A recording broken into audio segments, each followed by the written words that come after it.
Hello, everyone. Welcome along to episode 2 of the AshBros Gaming Podcast. My name is Ash, and with me is my good co-host. Hello, my name is Ash. And if you're listening to episode 2 and you're yet to listen to episode 1, then I'd advise you go and check that one out, because in that we did give our top 5 favourite video games of all time. Really fun episode to do, wasn't it? Yeah, I loved it. Yeah.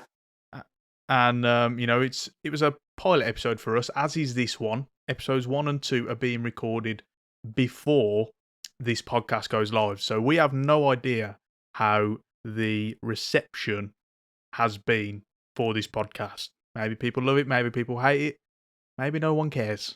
We have our fingers crossed. Yeah, we certainly do. Yeah. Fingers, toes, everything.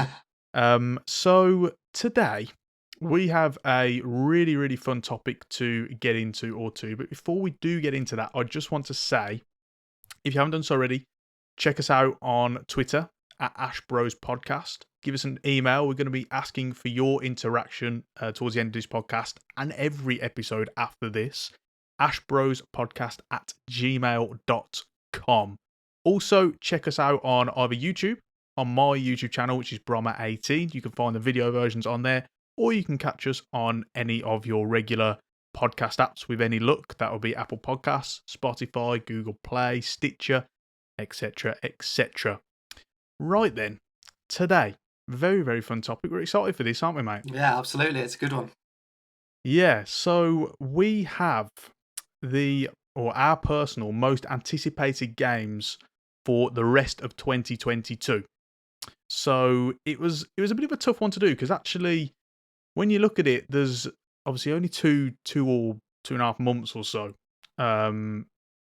really of releases left, and this is usually when it quiets down a little bit, particularly in December. But there's a good selection there, isn't there? Yeah, there's a couple of decent titles for sure. Yeah. So we're really looking to get stuck into this, but before we do, I want you guys to reach out to us. And I want you to let us know what your most anticipated games are for the rest of 2022.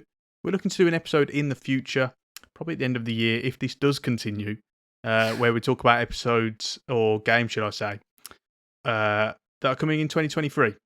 So, keep an eye out for that. In the meantime, should we get stuck in? Let's get stuck in, lad. So, Ash, you had your first taste of, being out to the internet last week, I guess. How'd you find it? It was so much fun. I didn't expect to enjoy it that much. It was super fun. Just talking about games, it's one of my biggest passions. Just chatting with my best mate, it's pretty easy. Yeah, no, it's great. Did have the nerves settled down a bit? Do you feel more experienced coming onto it this week? I feel like a veteran today. Yeah, absolutely. A seasoned veteran. After a good hour and a half or so of podcasting last week. It was a long one, wasn't it? How was the edit? Oh, 2-3 days. I mean, I kind of mentioned it in our or in the episode, in episode 1, that recording and editing a podcast is just completely different to doing YouTube videos. And there's just so much of a learning curve, and that's why we kind of reached out to the people, didn't we? And we were like, if you notice anything, if there are any issues with the recording, sound, or anything, please just let us know, because we'll try and improve that as best as we can. Yeah, because it's just so different, isn't it? You know what I mean? New territory for both of us, really. Me, obviously more so. But we want to do the best job that we can. And for that, we need your feedback, really, because there's certain things that we won't be able to see, that you will. So, if there's anything that you think we can improve on, please let us know. Yeah, for sure. Yes, please do. And as we said, Twitter, Gmail, on my YouTube, whichever you prefer. Right. Our most anticipated games for the remainder of 2022. We're going to start off with a bang, aren't we? Because this one is one that actually I don't think either of us are planning to buy, at least not on release. But it's very, very big and we're very interested in it. And that is Modern Warfare 2. Yeah. Now, I've got a lot to say about this. I don't know, have you got any kind of strong feelings about Modern Warfare 2? So, do you mean in terms of the new release or the retro, one of the No, best no, games in the the world? new one. No, the I mean, new one. we'll get onto that. I haven't played any Call of Duty games in quite a while, honestly. I can't even remember the last one I played. I think COD 5 and COD 6 will always be the CODs I go back to, honestly. Um, so yeah, but it is like sort of a new take on one of my favorite games. So I might be enticed in. I might watch some videos and see if it tickles my fancy. You know. Yeah, How yeah. about yourself? Well, I mean, so I am. I'm not happy. I'm not happy at all about this. Um, this reboot is really rattling me a little bit more than it should be, because there is only one Modern Warfare 2, and it is not this one. It is not this fraud, I tell you. Yeah. Now, the last COD you played is actually one that I played, and that was Modern Warfare, the reboot. Do you remember? Kind of played it on Yeah. cross-platform, Yeah. and I was annoyed then because they rebooted the franchise, and my feelings were the same. Then I was like, "There's only one Modern Warfare." Ugh. Um, Now I will say the campaign on that was tremendous. I don't know if you played it. No, I didn't play the campaign. I only played online, unfortunately. Yeah, so that was one of the best COD campaigns actually. That was really really good. And I really loved that. But the online was well, I didn't enjoy. I don't think you did either. No, Really, did you? no. Um, and the fact that they're pursuing this, like, it, we'll see what the game is like when it comes out. Like I said, there's only one Modern Warfare 2 that, as you said earlier, kind of alluded to. Call of Duty was at its heyday. COD 4, COD 5, COD 6, which is Modern Warfare, Modern 100%. Warfare 2, World at War, Black 100%. Ops, etc. Yeah. You know, it's in my opinion, it's gone really downhill. And I know some people are going to disagree with that. I think it's a generation thing. I think people who obviously have grown up with those original CODs have this kind of feeling towards it, whereas obviously a younger generation now, people like my nephew, for example, are going to be well into it. What I will say though is COD 5, COD 6, COD 4, when they first came out, they were the games. They were the games that Yeah. every single person played. And these days, it's more sort of Fortnite and different things here and there. So it must have gone. It must have gone downhill at least a tiny bit because it's not the main game anymore. Like literally No, everyone was playing either that or FIFA back when we were. 100%. Yeah, and It literally nowadays it was, wasn't is. it? It was. Yeah, exactly. So it's definitely not at its peak that it was back then. 100%. And yeah, so the yearly release thing is a thing I want to get on as well. There's no reason for this game to be a yearly release, in my opinion, Apart from milking the because public.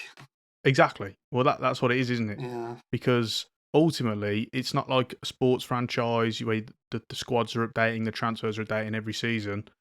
So I don't see why it comes out every year. And as a result, I think that's part of the reason why it has stagnated so much, because ultimately they're trying to think of new ideas, and it's coming around too soon. They get less development time.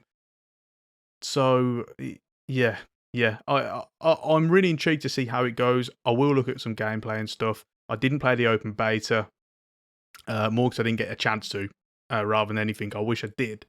But we'll see. We'll see. I'm not holding my breath. Yeah.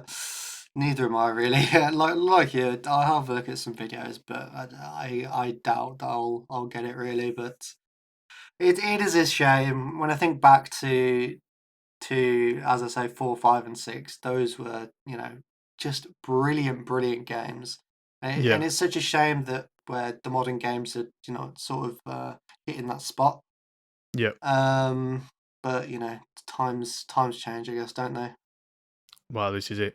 Mm, And we may not be playing much Modern Warfare 2, but what we will be playing a little bit of is World of Warcraft Dragonflight. 100%. Yeah. I think we mentioned last week. Me and you have started playing it quite a bit recently. Yep. On retail because we played classic a bit. Wrath of Lich King that just came out. But now we start playing retail a bit, and I am loving it. It's a game that I always come back to. Without fail, I'll take breaks and stuff, and I'll say, "Oh yeah, I'm overwhelmed." I always come back to it. Always. There's no exception to that rule. Yeah. And Dragonflight looks really interesting. The new, I'm not too sure about the lore, and to be honest, it doesn't seem the most enticing sort of storyline. It's sort of an island shrouded by mystery that's only just become uncovered. And I prefer the expansions where you've got an established lore character, Yeah. that you've got sort of the antagonist, to face against. But I will say that the new race, the dragonkin, look really cool. And the new class that they can play looks really, really interesting and new, kind of like the Demon Hunter, where it's like a new take on the combat. Quite a few classes can get the combat can get stale, really, because it is quite static combat. It's not sort of Yeah, action. 100%. Yep. And Demon Hunters and I think the new Dragon King class, I think they battle that problem quite a bit.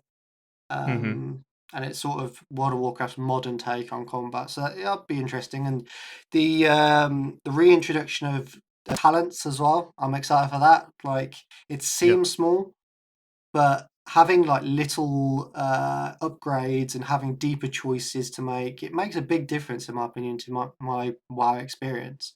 Like being able to customize exactly, what spells you're adding little upgrades to and stuff, and just having more choice on how you customize your characters. So yeah, I'm really excited. Yeah, me too. I'll be honest. I mean, because I know it's kind of the opposite for the majority of the like World of Warcraft player base. Obviously, everyone's excited about Lich King. Yeah. But for me, I couldn't really get into Classic. I know you've kind of only toyed with it a little bit as well. I'm really interested to see how they kind of, after what in my opinion was the mess of Shadowlands, how they kind of bring it back down to earth, so to speak, or bring it back down to Azeroth. Yeah. And just settle it down again. Do you know? I know people are kind of like, and you kind of mentioned it yourself, we want this kind of antagonist, this big world threat, etc. But I'm kind of excited for just being able to settle it down again and get back into the swing of things. Like you say, the Drankin, really exciting, highly customizable. So we'll see. We'll see. 28th of Nov, is it not? Yeah, that's it. I'm just thinking because the last time they had a outlandish expansion was Warlords of Draenor, right? Where you went Yeah. like back in time, and it was well, other than Shadowlands, where you go to the dead. well, yeah. So what I'm saying is that after that came Legion, I believe, which was a fantastic expansion, and sort of we did travel planets, but it was a common enemy, an enemy that we've sort of been that's been established in the lore. Illidan was involved, so I'm hoping that this will follow a similar pattern where they have this mental expansion where you go into the realm of the dead, and then some common characters come in. You're going back, going back to Azeroth, as you say, and we can just like get back to more traditional WoW, really, where you can actually relate a bit more. Yeah. I mean, we'll go into this more in depth when it does come out, and we'll probably do a feature episode on it. Yeah, I'd love that, yeah. But very, very curious to see how it goes. Yeah, I'm excited, man. 100%. What we're also looking forward to is the next one on this list, which is Football Manager 2023. Now, there'll be some people listening to this who hopefully are new viewers who haven't come over from my YouTube channel, who might roll their eyes a little bit. For viewers of my channel, you might be feeling the same way, because obviously we're doing a bit of a feature on this. Obviously, me and you, Ash, big fans of the Football Manager series. Yeah, we buy every game. Yeah, sink a lot of hours into it. Lots of hours. Probably too many. Probably too many, but we don't mind. Well, I mean, it isn't a game, is it? It's a second job. Yeah, exactly, mate. Exactly. Do you know what I mean? It's a 9 to 5. Yeah, well, this is 9 to 5 yeah. in the morning. Yeah, so really excited for this one. They've announced a lot of new features, particularly to the likes of recruitment. It looks like it's going to be easier to kind of scout and find players, which I know is going to be better for people who are new to the game, that kind of barrier to entry and stuff. Obviously, they've got the European club competition licenses now, so Champions League, Europa League, etc. That's a really big kind of addition to them. I was a little bit disappointed because when they announced that they had acquired the right to the Champions League, etc., they said it's not just a case of slapping a logo on. We're going to do a lot of big things about this, and all of a sudden, like the light bulb starts ringing in my head, and I'm thinking, oh yes, the Champions League theme, brilliant. The players are going to line up, and we're going to get it and everything, and that's going to be fantastic. But then the video comes out where they announce the features, and they don't actually mention the theme. They go through everything else, and I was a little bit let down by that.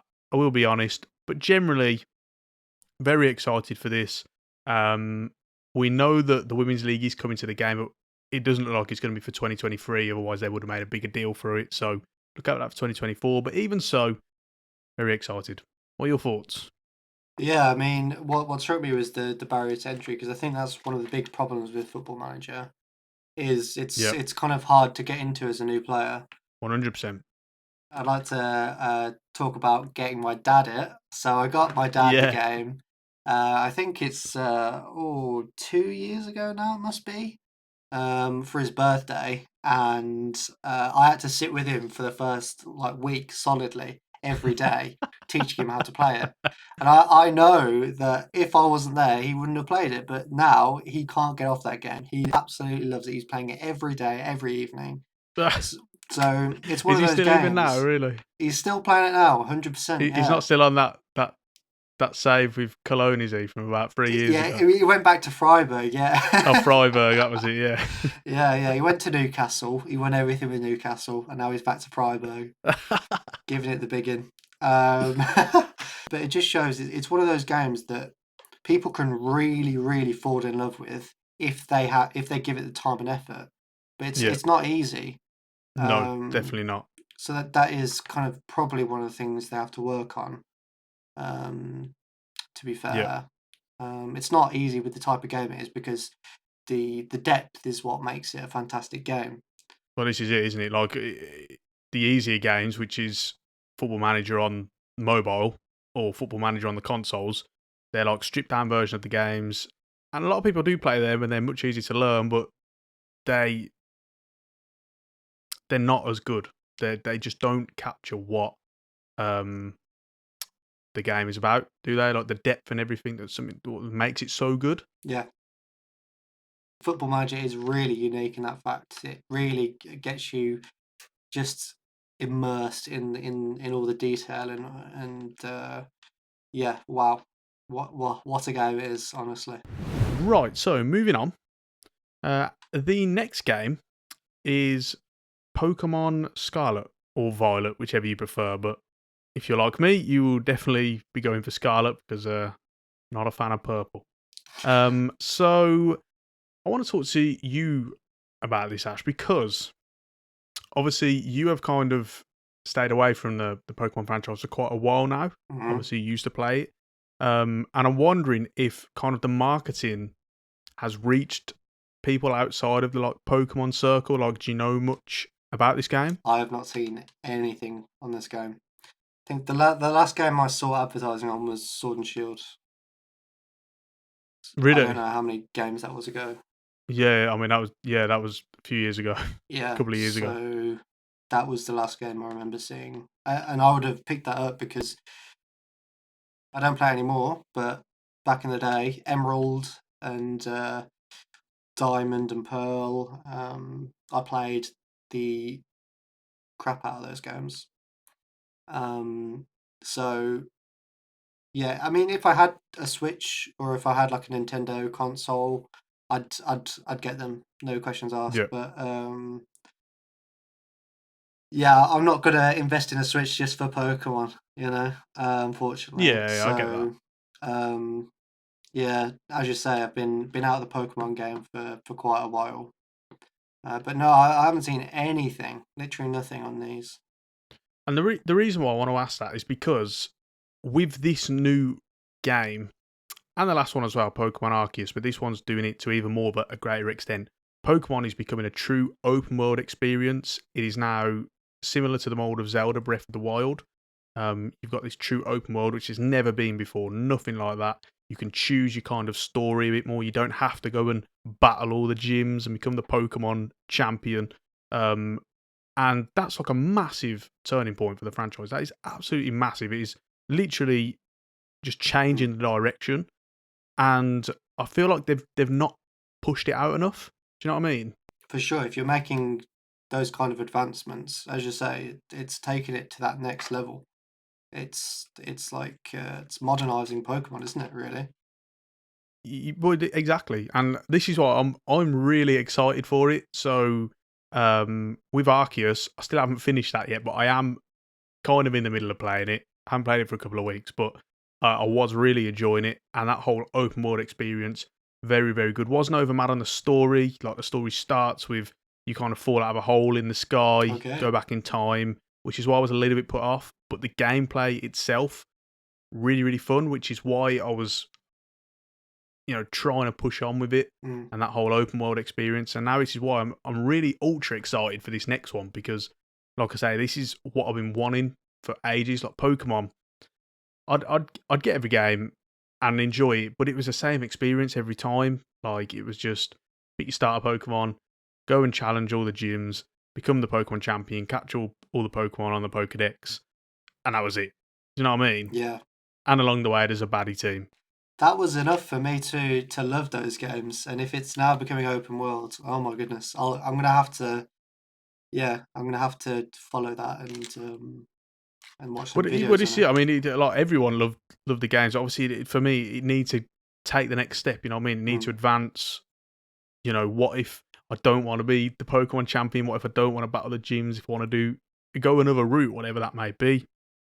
And it looks like they're starting to flirt with that a little bit. So I am very excited for this, and hopefully get it on release day. I'm pretty sure it's on Em's birthday, but we'll we'll see about that. Might not be playing it that day, but yeah, very, very excited. Yeah, I mean, now that you talk about it, it does sound really, All of a really sudden, you want to good. get a Switch for All of just a the sudden, Pokemon. yeah, I'm Yeah, taking a loan out and buying a Switch. Yeah, yeah. but no, it's crazy. I haven't seen any advertising for Scarlett, or what did you say the previous one was? Arceus or something? Arceus, yeah. It's crazy. I don't know. Maybe they think they've just got the loyal fan base that they can just get repeat business from. I don't know. Well, I suppose they do, but But still, you've got to, expand your market. You well, yeah. This is what I mean. I see it on Twitter all the time and stuff. I see it on social media. Um, so maybe that it's just because obviously I follow the pages and stuff. So I just naturally thought that maybe they're really trying to push it out, because I hope they do, because obviously, like we say, it's completely new kind of direction, and they really should be trying to, thrust this on people. Do you know what I mean? Yeah, exactly. Shove it down people's Well, throats. exactly. Precisely like I'm going to do with this podcast on my YouTube channel. Sounds like a plan. That's all they're going to hear in the next 30 videos or so. We're going to be talking about FIFA, and I'm just going to be ramming this down at all the viewers' throats. Are going to be sick of it. Right. So next, we want to talk about the game that neither me nor Ash have played, but it is a very big game, and so we do feel like we should mention it. And that is God of War. Now, we were talking about this just before we started recording this podcast, aren't we? Like, how we have looked at it in the past and kind of been like, oh, do we buy it? Like, fancy that? In particular for me, like, I'm a big fan of ancient Greece, and that is obviously ancient Greece, but a little bit too far ancient Greece. Like, I'm more into things like Sparta, Athens, the Peloponnesian Wars, things along those lines. Obviously, that's like really kind of getting close to prehistoric. But Yeah. a lot of people really like these games and rave about it constantly. So there's got to be something there, hasn't there? Surely. Yeah, I mean, it is a massive series of games that has been going on for a long time. Right, I played God of War 3 back in the day. Yep. Really, really years and years and years ago. But I mean, it's one of the series that I think has consistency. Yep. Like, it knows what it is, an action fighter style game, right? Yep. That just hasn't tried to be something it isn't, Yep. and it's stuck to its game plan. And I think it's just a consistently good game. The graphics they've just improved over time. Which you think are going to Um, blow us away with it being on PS5, and Say again, sorry. you'd think that would blow us away with this next iteration because it's going to be on PS5. We'll see, right? Um, it does look great. I watched the trailer earlier today. It does look great. Yep. It does look great. Am I going to play it? I'll Well, see. you don't have a PlayStation, so No, so probably not. no. But like, yeah, I'm just wondering if that type of game is enough for me, like an Well, there action is that, and fighter. this is the same question I've had about it, where it's kind of that linear progression, linear kind of storyline, Exactly. mission after mission. There is that, but obviously that's also very popular, isn't it? Yeah, Like, and it's yeah. in particular that's a thing amongst kind of Sony exclusives. With you can think about Uncharted, for example, the Spider-Man games, God of War, The Last of Us. They are kind of those kind of linear narratives, Mm. the single player experience, but people love them. So there must be something to them. They're doing something right. Yeah. For sure. So yeah, I'm gonna check it out. Like you say, when it comes out, I'll have a look at some gameplay and stuff. And I wouldn't write it off. Definitely. I mean, I was looking at getting the previous one the other day. I've got a feeling it might be on PS Plus as part of the collection, so might be able to get that for free. So we'll see. We'll Ooh, see how it goes. that'd be nice. Right. Our final anticipated game before we get on to the next section of the podcast. Now, Ash doesn't know anything about this, so I'm probably going to lead the way here, unfortunately for you guys listening or watching. But I want to talk about AEW Fight Forever. And there are many reasons why this is my most anticipated, beyond the fact that obviously it's a wrestling game and stuff. Now, AEW is, for people who don't know, wrestling promotion like WWE. Well, not really like WWE. The products are quite different actually, but it's the rival of WWE. It's the closest thing to rival WWE.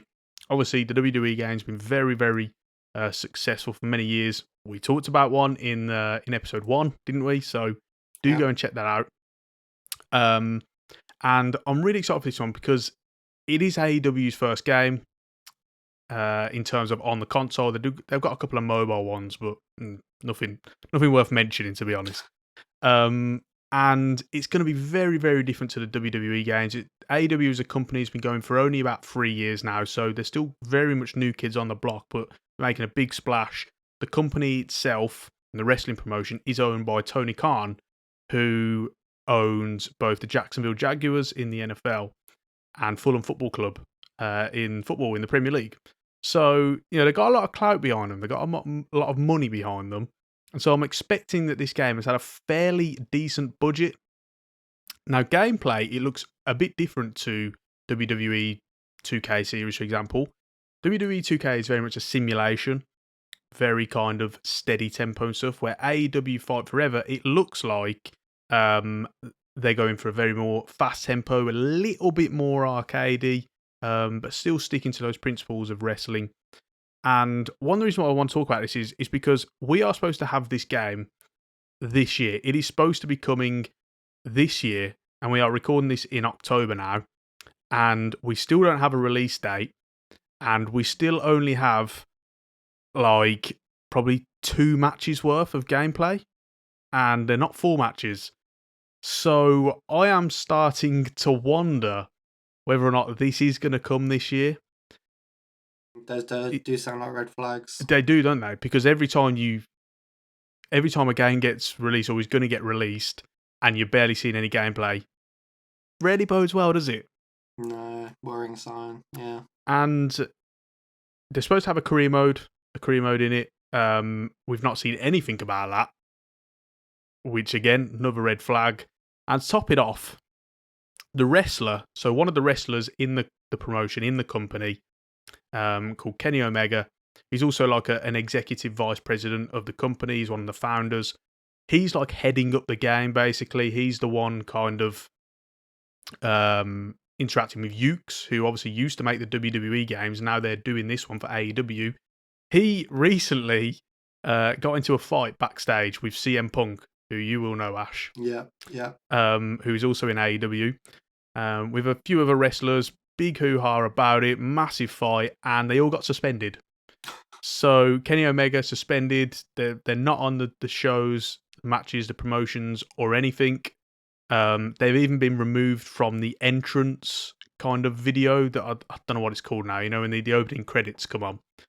So yes. yeah, you know what I mean. Yeah. I'm not sure. So if he's suspended and he's heading up the game, does that put it into a bit of disarray?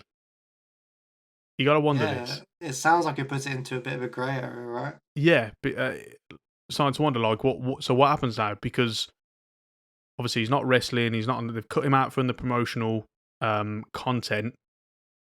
So what? They're still going to be asking him to like fly to Japan and dealing with this video game. So I'll be honest, I'm a little bit conscious about that, and I'm starting to wonder whether this game is coming this year at all. Yeah, did you say this was their first the first AW game? Yeah, the first console game. They've got one or two on mobile, but they're very kind of simplistic, small, very minor. Yeah. Yeah. Okay. Yeah. So it's an exciting sort of concept, right?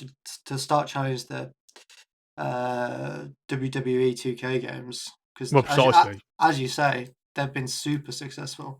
Yeah.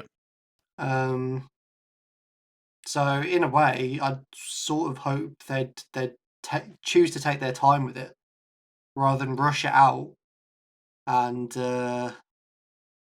mess it up, Well, this is my thoughts. Obviously, you always want them to take their time. The rumours were, and obviously these are only rumours, that it was already over budget, so they were trying to there was very much a deadline of we've got to ship this out now, sort of thing. As I kind of alluded to, we've kind of the Khan family behind them and stuff. You'd hope that they'd hold fire and get it right, because a lot of people are really excited about this.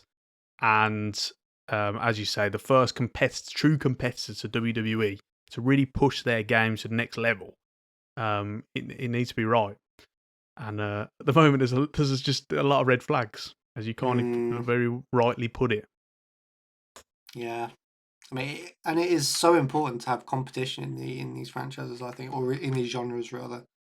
Yeah. Because as we've seen from certain companies, EA, companies can get complacent with their titles, right, and just take advantage of the power they have. Yeah.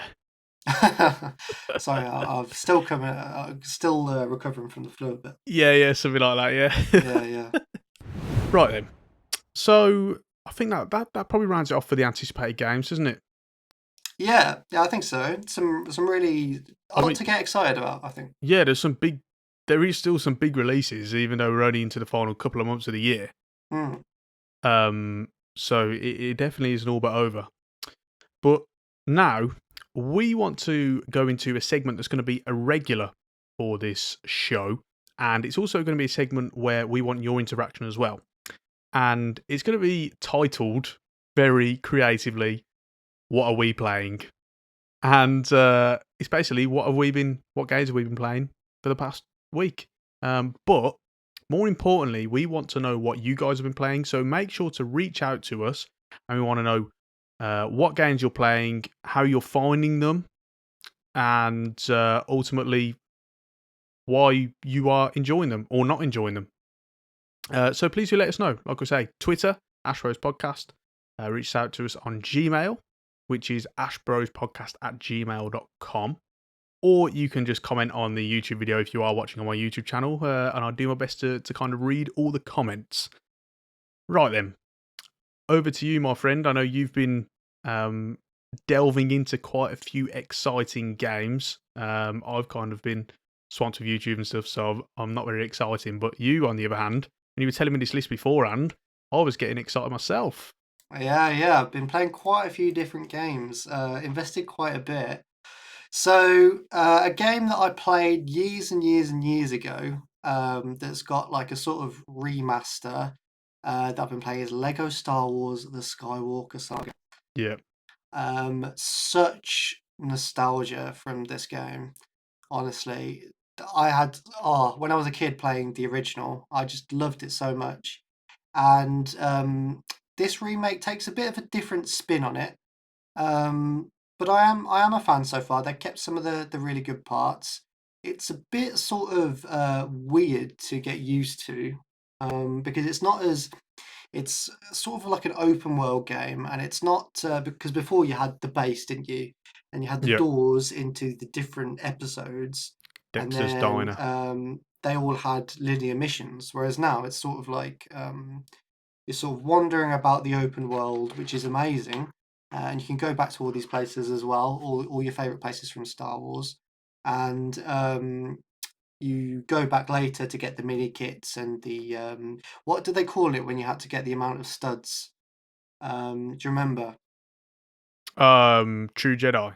True Jedi. Yeah. And to get True Jedi as well. So in terms of replayability, this game is definitely has it, and playing with all the different characters as well is awesome.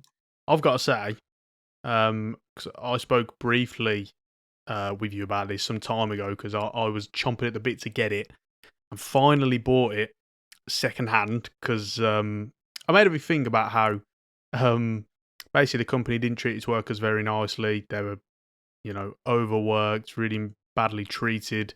And so I thought, well, I'm going to buy it secondhand because I'm not going to give them any money. And I stuck true to my guns, thankfully. Um, and I couldn't get into it, and it was so strange because I was so buzzing for it. I thought, oh wow, open world, this is going to be fantastic. This is really going to take it to the next level. And I don't know what it is. I couldn't get into it. I literally played like 3-4 missions, and that was it. And I don't know why. It actually made me want to go and play the previous one, Lego Star Wars: The Complete Saga. Yeah, the original. Yeah. Yeah. And yeah, it's really weird. I've got to give it another try at some point because it's so strange that even though it was advanced, like you say, it was a little bit kind of. Well, I kind of found it a little bit overwhelming. I didn't like the fact that we didn't have the hub. Kind of, Yeah.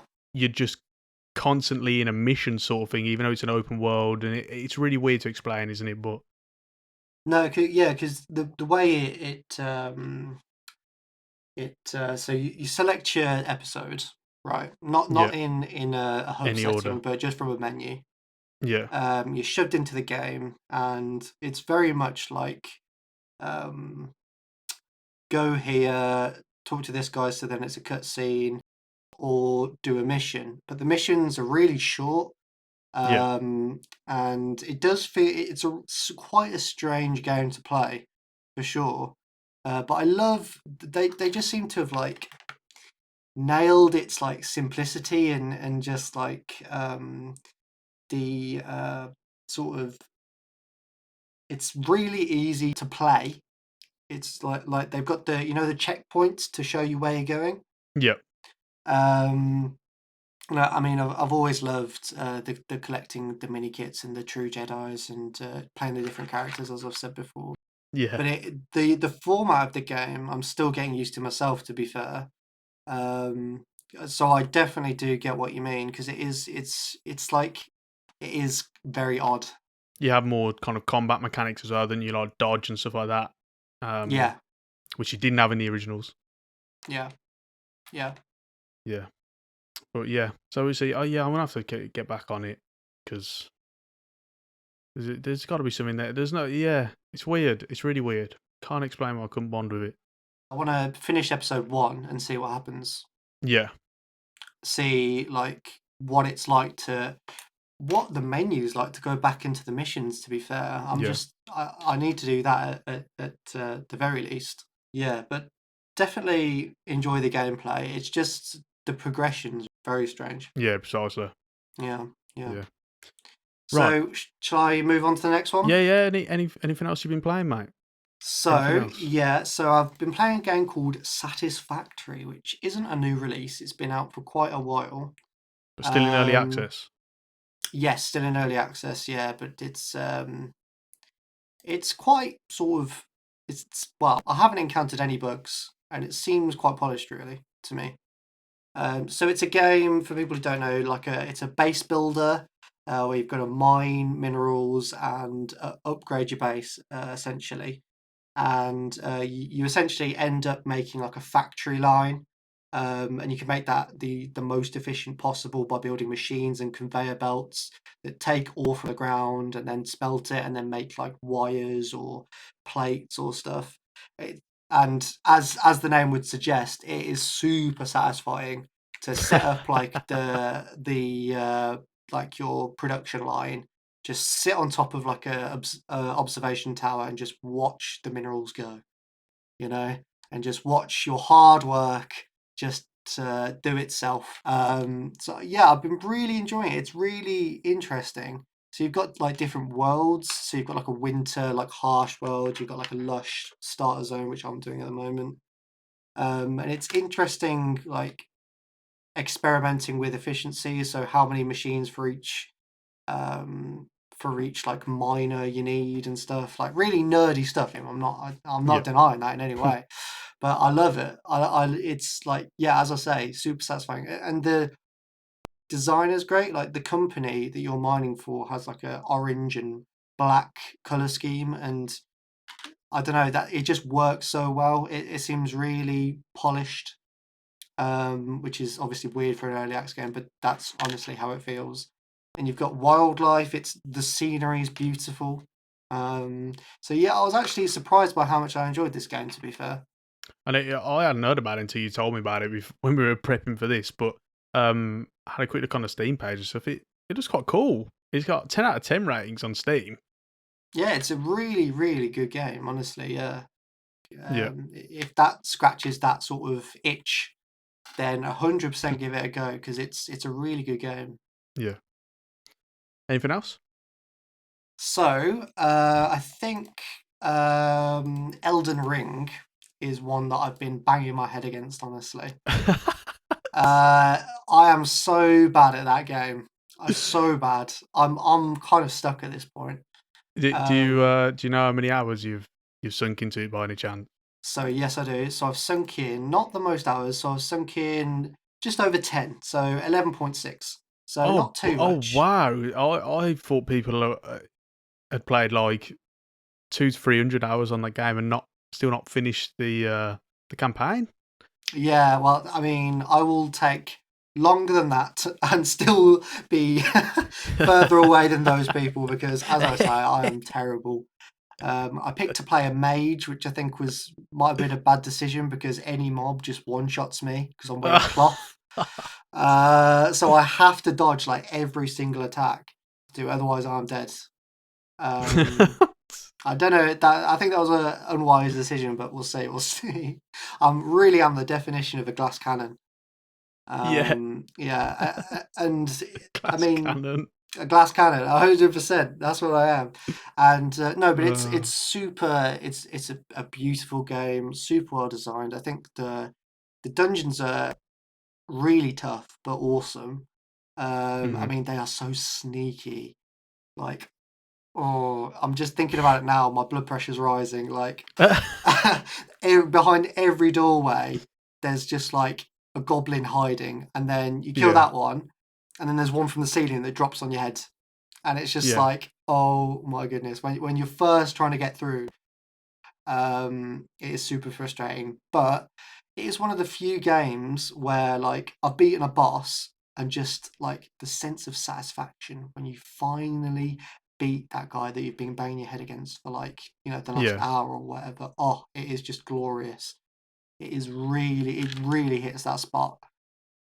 As I've said, it's beautiful. The bosses are well designed. It is a super, super game for anyone who wants like a real challenge.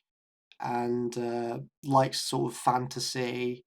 Highly recommend it. Yeah, highly recommend it. Well, if this podcast is successful, then in about 2 years' time, I'll ask you when you've completed it. How it was. If I've completed it by then, You can let me know. Yeah. I think I'll be in my mid-30s by then. Yeah, Elden Ring 2 will be out by that time. Yeah, yeah, Yeah, yeah, pretty much. So yeah, I mean, you've got a good selection of games there. Mine's not so exciting. As viewers of my channel will know, I've been playing FIFA. Um, very very predictably. And I Yeah, tell you what, though, for the first time in a long, long time, it's not that bad. Can't believe I'm saying it. I'm yeah. whispering it because I don't feel right saying this. No, it But feels dirty to say it, doesn't it? Now. it does, it really does. It's when I say it's not that bad, so I should probably rephrase. I'm using sliders and different gameplay settings, and now it's not that bad.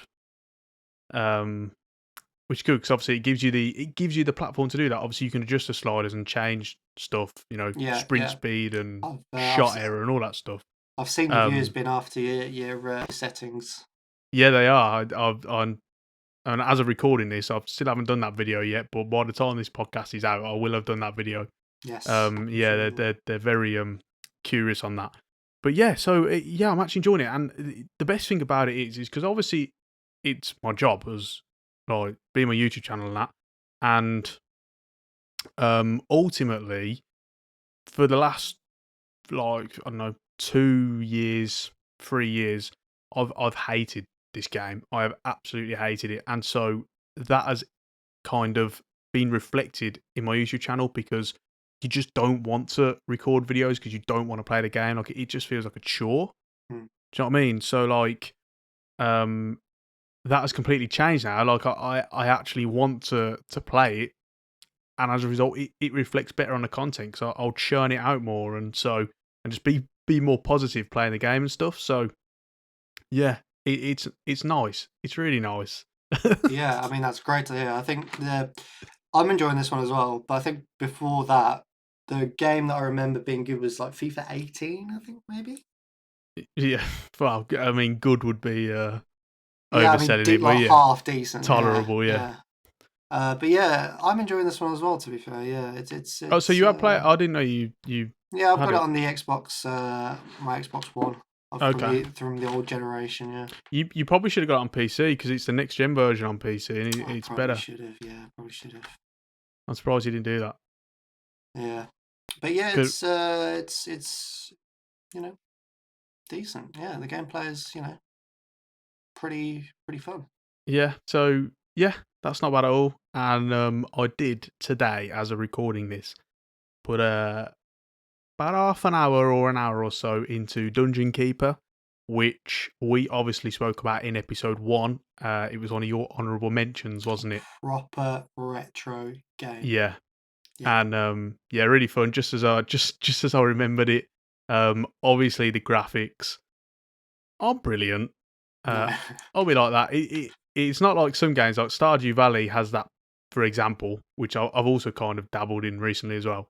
Has that purpose retro feel, whereas Mm. obviously Dungeon Keeper just looks like it was made in 1999, which it was.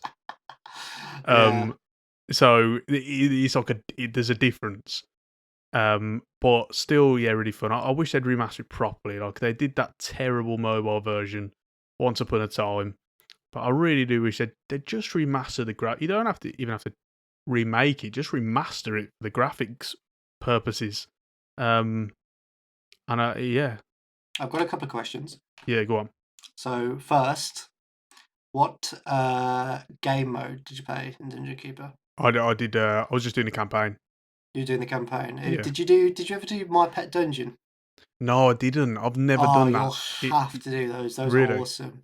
It's not sandbox, but you get a lot of minerals and you get a really cool dungeon layout. Like a lot of space, and there's no like, so you have to just get up to a certain score, and you can get score by like killing the enemy or like leveling up your characters. And there's a hero gateway. Heroes are the enemies because in where this they game, just keep popping through. yeah, Oh, I used to play that at yours. yeah. Just play That at was my your. favourite mode back in the day. Yeah. I loved that mode. That was just so much fun. Like having a bit of freedom and more freedom to create the dungeon of your dreams. So I don't think I ever actually played a campaign. I think you got me playing that all the time, and that I just thought I was playing a campaign. Oh, okay. Yeah, Oh, right. because Yeah. that's the only mode I actually remembered. Yeah. From Dungeon Keeper, it's which the only obviously I mode you used to play need, at mate. yours. It's the best one. Yeah. So I'm gonna have to give that a shot now. Yeah, because that was well fun. Yeah, and second question is: have you played the game that was made? That was fan made from fans of Dungeon Keeper called War for the. I'm just going to check the name. War of the Kings. For the Overworld. Oh no. Have you played that? No, I've never even heard of it. You will have to play that. It's not as good as Dungeon Keeper, but it's a modern take on it, and it's definitely worth a play. I enjoyed it thoroughly. I completed the campaign, and I completed the My Pet Dungeons. Like if you like Dungeon Keeper, then I strongly advise that you at least give it a go. I don't think I'll have a look. I'm gonna have to have a look at how much it's going for in a bit. Yeah, go on. It's a great I'll shout. let you know. I will have a look. Okay. £23, so not On the Steam. cheapest, but yeah, on Steam. But I definitely advise to have a look at it. Yeah, I will. And that goes to any listeners who may or may not have played and liked Dungeon Keeper. Yeah, but have a look. Have a look at the type of game it is. If you like base builders, if you like trolling a sort of population, I guess, because you've got all these creatures that you're sort of building out a home for, essentially. Have a look at it because it's good fun, really good fun. It's a bit different, and we've got to have a bit of variety in our lives. Variety is the spice of life, This is it. So, yeah. Have a look, listeners at home. So, I think that probably rounds it off for all we're going to speak about, doesn't it? I think so, mate. I think it's been a good chat we've had. So as we spoke about at the start of the episode, this is part of a double pilot episode, basically. Episodes 1 and 2 are pilots recorded before this podcast goes live. After we record this podcast will be going live, and providing we continue with it, which I think is looking very likely, we'll wait and see what the reception's like, but it's very likely, then we'll kind of be going into our regular weekly routine. We do plan for this to be a weekly podcast, and all being well, there should be a new episode with you every week. And generally those episodes are going to be news based, aren't they? So any sort of current topics that might be in the gaming news that week, we'll cover. We'll cover the What We Playing section every week. We'll reach out to you viewers and get your kind of feel for that on Twitter, on YouTube, etc. And we want you interacting with the show. And for any weeks where maybe news is a little bit slower, we'll do special topics like we have done in these 2 episodes, which were, top 5 video games and then obviously most anticipated upcoming games. So, we're really excited for this, aren't we? Yeah, 100%. I've thoroughly enjoyed these first 2. Yeah. And I'd love for us to be able to continue. Yeah, hopefully it all goes well. Hopefully it sounds good. Praying, crossing fingers. And people tolerate it and want more. We'll see. As we spoke about at the start of the episode, reach out to us on Twitter at AshBros Podcast, on Gmail if you want to email us to get in touch, ashbrospodcast@gmail.com. Or you can comment on the YouTube video, which is on my personal channel at the moment, Brommer18. We are looking to get a YouTube channel for the podcast out at some point, aren't we? But that's probably a little bit down the line whilst we kind of get it settled and just make sure it becomes a thing. Lay the foundations first, I think. Yeah, Yeah, precisely. And we've got all sorts of plans for that, really, providing this goes well. So, yeah, keep an eye out for that. We'll have some news on that, hopefully, in an upcoming episode. Before we finish, any final words, my friend? Just like to thank everyone for listening. Yeah, you made Listening it to through us this far. talk That's about bloody games. impressive. Yeah, absolutely. Yeah, I just would like to encourage, audience participation, because we really want to hear what you guys have to say. So let us know what you're excited for, releases you're excited for this year. Yep. And we'll probably feature them in the next episode. Exactly. So, yeah, I think that's something that we'll do. We've not spoken about that behind. I've just said that now, but yeah. So we'll see. We'll see how that goes. Yeah. So with that being said, I think we'll round it off there. Thank you so much for listening to this podcast, everyone. Hopefully, we'll see you for episode 3, if there should be one, whichever platform that you get your podcast from: YouTube, Spotify, Apple Podcasts, Google Play, Stitcher, and many, many more, I'm sure. And with that being said, we are going to round it off there. Thank you so much for listening, everyone. And until next time, it's goodbye from me. And goodbye from me. Goodbye.